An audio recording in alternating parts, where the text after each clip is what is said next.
Daycares officially reopened today after being closed for over 4 months, but some operators say they are struggling to reopen amidst the financial hardship. While some operators worry they won't reopen before September, one operator is set to reopen on Monday.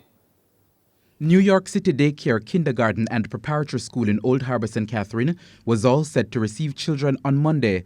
Owner Shireen McCalla-Simmons says while the announcement to reopen was short notice, she was ready to restart her business, and so she began to prepare. Personal protective equipment, sanitizers, and all other necessities were purchased to ensure the safety of children. To implement these strategies is very, very costly, and sanitizer is very expensive, putting the markers, and to keep up with the gloves, the PPEs overall is very costly and financially straining on me right now. The daycare, which usually operates 24 hours, is now restricted with the nightly curfew. And with fewer hours than the children, she says the cost to maintain the business could push up the fees. Well, we're planning to increase a little bit with the fees, but based on the fact that other parents are impacted themselves, I will go up a lot in fee department, and also planning to expand because we have to be able to accommodate more kids and be able to go on with this institution. But with an institution that cares for those between 0 and 2 years old,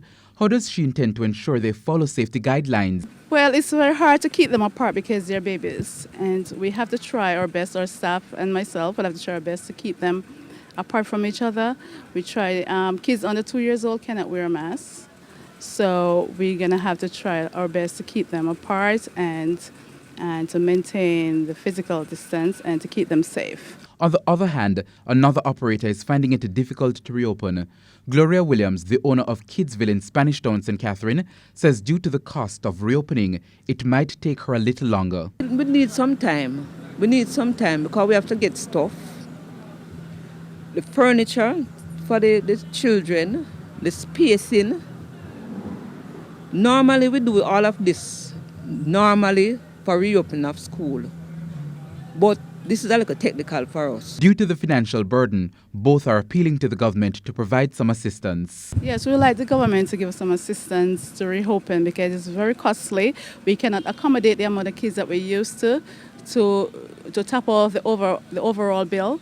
So please, Mr. Prime Minister, can you do something to help the private institution? We really need your help at this time. Well, Mr. Mackenzie and all the other stakeholders, well, we are early child practitioners and we are willing to work. We're willing to follow all the protocols, but we need help.